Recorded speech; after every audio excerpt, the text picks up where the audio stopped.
Dear friends, hi, this is me, Ivan Verstyuk, and let me do an update on the situation in Ukraine.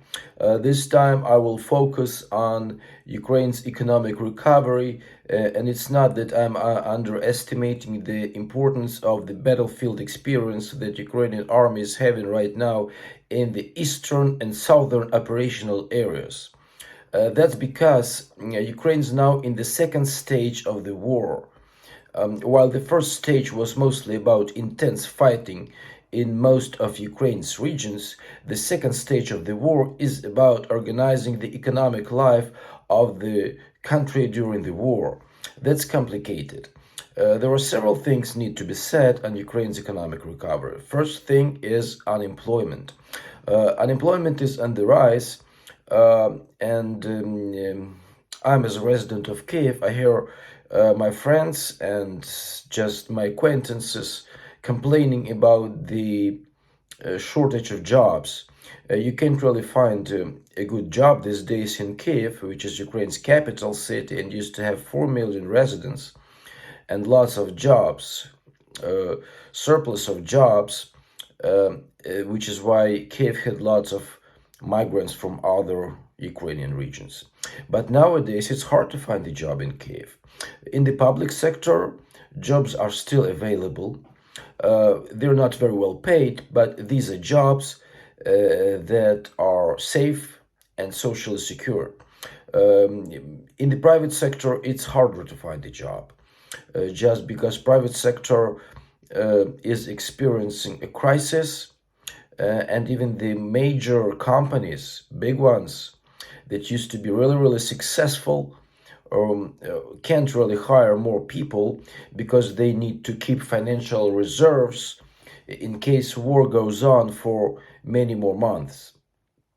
Some companies relocated to the western part of the country, which hasn't had intensive fighting, but had some experience with aircraft attacks from the Russians. Right now, government needs to launch a program, well-funded one, for creating jobs. If we take a look at the United States and what President Joe Biden is doing to stimulate the American economy, he's doing the infrastructure program for creating jobs in those states that have lots of people unemployed. However, Ukraine's unemployment is obviously much worse than American, which is why Ukrainian government also needs some sort of job creating program. That could be infrastructure program, like repairing all the critical infrastructure that was ruined by Russian bombs, mines, and missiles. Besides, Ukrainian public sector, which is quite a big one, could also create some jobs, whether those are governmental agencies, whether those are state-owned enterprises. They have ability to create more jobs, hire more people, and pay salaries to Ukrainians who need money to feed their families, to feed themselves, to take care of their utility bills, to cover their internet connection, mobile connection, and just all the basic life needs. Then let's take a look at Ukraine's finance ministry. It's doing a good job attracting capital from Ukraine's international partners like International Monetary Fund and the World Bank, and of course the United States of America and the European Union.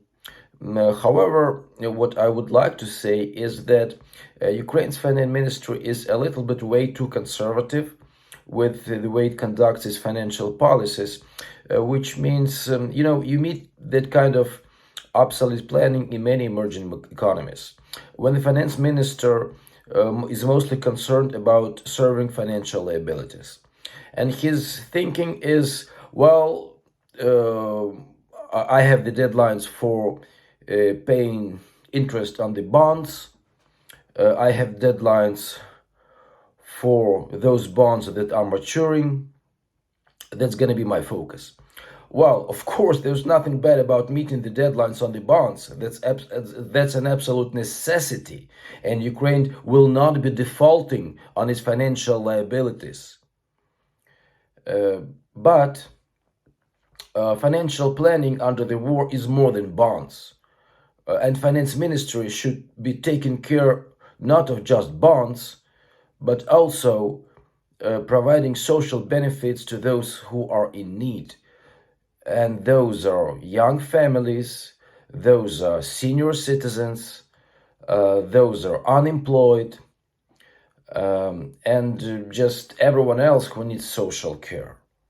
The finance ministry should be initiating a number of support measures to distribute the money it attracts from international partners to Ukrainians who are living through the war, which is devastating for them not only emotionally but economically as well.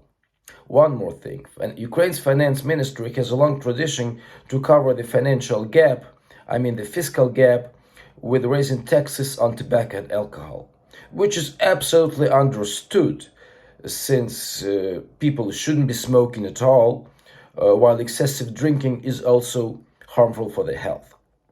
But what I see in Kiev these days is that people do consume a lot of alcohol during the war. They don't have jobs, they don't have things to do. That's why they go to the liquor store, get beer or wine or anything, and just go drinking. If finance ministry raises taxes on alcohol to cover the fiscal gap, well, that's going to create some crisis. You can't tell people on the streets, guys, don't drink.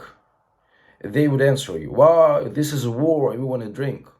It's a social problem. So I'd think twice before raising taxes on alcohol during the war. Though I have to say, I do not support excessive drinking. This is wrong behavior to drink excessively during the war. That's absolutely clear. And I think governmental social workers should be taking care of those people who have problems with drinking, drugs, or anything else that harms their health. Then another thing is the municipal level. I think that's not only the cabinet of ministers, but also municipalities that should be taking care of the economy. Each city has its own economy, and each municipality has an ability to create jobs. Each municipality in Ukraine owns a number of companies. Those are municipal companies. Some are big, some are small, but all have jobs. All can create new jobs. Again, not really very well paid, but still, people need to have something to do during the war, which is why I think municipal companies should be reorganized in a way to hire more people. It's utility companies, it's transportation companies, it's even media companies. Kiev owns a municipal TV channel, and it could hire journalists who are looking for a job. That would be an important step, both in terms of preserving those journalists from economic hardships and in terms of fighting the information war, to fight the fake news, the fake narratives that Russia is promoting globally and in the Ukrainian information sector as well, with the big emphasis on social media.